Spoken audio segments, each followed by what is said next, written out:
Maayong buntag mga kaigsuonan, mga bagong binuhat sa Dios. So nining adlaw, let me share to you about baptism. So atong isgutan unsa ning tinuod nga meaning sa baptism. Kung ang Bible atong isgutan tungod kay mga Christian man ta sulisod kayo kung ang ato nga basihan dili gikan sa mga pulong sa Ginoo.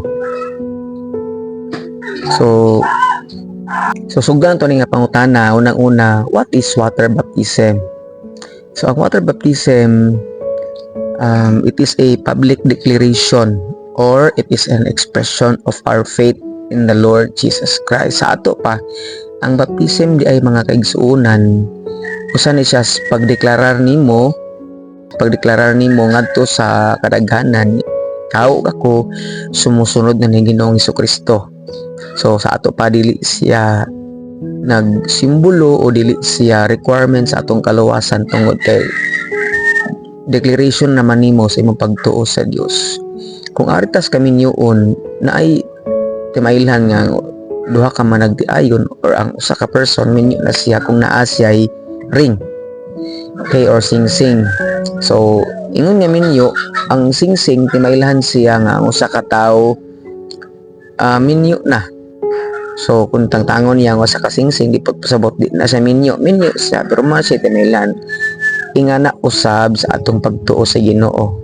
So usa ka timaylan nga usa ka tawo Kristohano na siya is nagpabaptize siya, kanuman expression man niya sa pagtuo sa Dios o i-deklarar niya nga siya sumusunod na ni Kristo. Okay, so ikaduha na pangutana nga atong tubagon, why should I get baptized? Unang-una tungod kay Jesus got baptized sa Matthew chapter 3, 13 to 17. And kaduha, it was commanded by God in Matthew 28, 18 to 20. Ngayon siya dito nga go to the world and preach the gospel, make all people my disciple and baptize them in the name of the Father, the Son, and the name of the Holy Spirit. So ingon na si Jesus Christ nga atong gisunod nagbabaptize, kita usab magpabaptize nga naman sugo ni siya sa atong Ginoo. Okay ba? So number 3 nga pangutana igsoon, is baptism requirements for me to be saved? So ang baptism ba requirements ba siya sa atong kalawasa? It's a big no. Dili igsuon hanuman. Ang kaluwasan is by grace and faith alone through Jesus Christ. So ingon ba gani ang Ephesians 2:8-9, for by grace we have been saved through faith, and this is not of ourselves, it is a gift from God, not of works, lest any man should boast. Sa Bisaya pa, ang atong kaluwasan grasya ra gikan sa Ginoo atong pagtuo ni Kristo. Dili kini pinagi sa atong buhat sanglit, dili man kini bungas to paningkamot kun dili gasa ni sa Dios. In other words, ang kaluwasan igsuon walay buhat sa tao or tampo sa tao para maluwas ta, kundi sa kasar gid ni sa Ginoo sa pagtuo na Ginoong Hesus. Na pa ni mga verses nga pwede nimong tan-awon pamatuod nga wa gyud tampo ang baptism para madungtag langit. John 3:36, John 5:24, John 3:15-18, John 6:40 and 47. Gani sa gospel igsoon sa Mark 16:15 and then Luke 23:39-43 na ay usa ka tao dito nga nalansang sa cross kauban ni Jesus. Nya dito ni makita nga ingon siya nga Ginoo, kaloy ibi ako sa nang magari na ka. Ingon si Jesus sa response niya, meaning takna kauban ka nako sa paraiso. So wa gihuwat ni Jesus nga munaog ang maong makasasala niya mapabaptize para malangit. Dili atong panahona gideklarar ni Jesus nga siya malangit na kinagtuo siya ni Ginoong Hesus. Kay kaning malansang ka igsuon sa time ni Jesus pila ka mga oras pwede na kang mamatay. So salamat sa Ginoo nga kaluwasan di ay grasya. Dili kinahanglan mapabaptize pa ka aron maluwas ka, diba? Baptism kay na siya lain-lain nga meaning sa Bible, but it often refers to our union with Christ and identification with Jesus Christ. Matod pa ni James Montgomery Boyce nga ang baptism sa Greek word igsuon nag-identify siya, it is our union, paghihiusa din ni Kristo og usa ka timailhan nga kita nga mga Kristohanon na or mga tumutuo ni Kristo. Okay ba? So, ang point igsuon ang baptism, kung dili si Kristo ang tumong nimo nga nabaptize ka, kung dili tungod ni Kristo nga nabaptize ka, so ang mao nga baptismo sayop siya. Okay?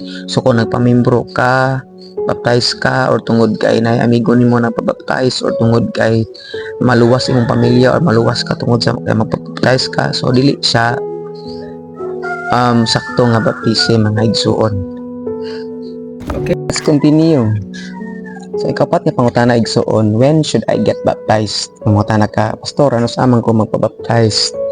So akong tubag-an na, ayaw pagbaptize kung mapakakasabot sa gospel o sa kamatuoran. Sa maning gospel nga Jesus Christ may kalibutan, nagpalansang sa cross, namatay, gilubong o gibanhaw sa tulo ka adlaw. Pasabot igsuon nga sa imong kinabuhi kung kay balo ka nga ang kaluwasan nimo si Kristo lang gyud, dili simbahan, dili mga santos, dili imong binuhatan. So pwede na kang magpabaptize kung kabalo ka sa kamatuoran nga mobiya ka sa sala o mga lagad ka sa Ginoo nga walay laing rason nga buhi ka, mga lagad ka sa Ginoo o si Kristo ang imong Ginoo. Put pasabot siya na magbuot sa imong kinabuhi, dili ang laing tao, dili ang imong gani imong ginikana, dili ang sala, kundi si Kristo na ang imong Ginoo og manluluwas. Sa Bible igsuon na mga story didto nga nagpabaptize sila sa time na nakahibalo sila nga si Jesus ang ilang kaluwasan ug nakahibalo sila sa maayong balita ang igsuon. Makita nimo sa Acts 2:41, Acts 8:26 to 28, and Acts 16:15. So kung gabaw na ka, pwede na ka-igsuon. So lastly, how baptism should be done. Sa Greek word, ang baptism is bapto, to dip, ilunod.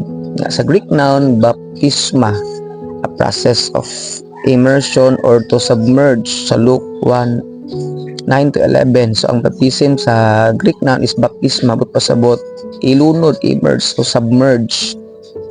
Sa Greek verb mga igsuon is baptizo, dyeing of garment to effect a permanent change.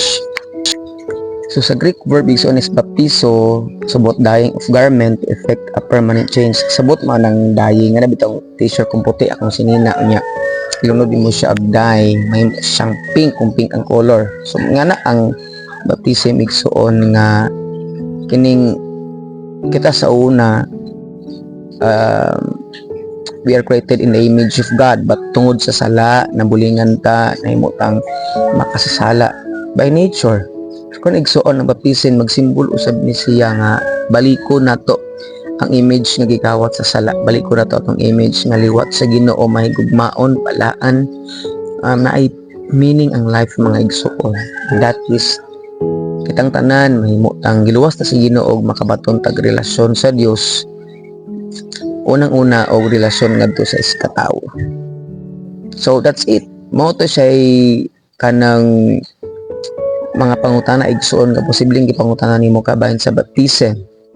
So I hope nakasabot ka o kanang nakahibaw kas kamatuoran kabahin sa baptism mga kaigsuonan. Okay ba? So I hope and I pray nga maabot sa time sa imong kinabuhi nga madesisyon ka imong surrender imong kinabuhi sa Ginoo o mga lagad ka sa Dios. God bless ka atong tanan.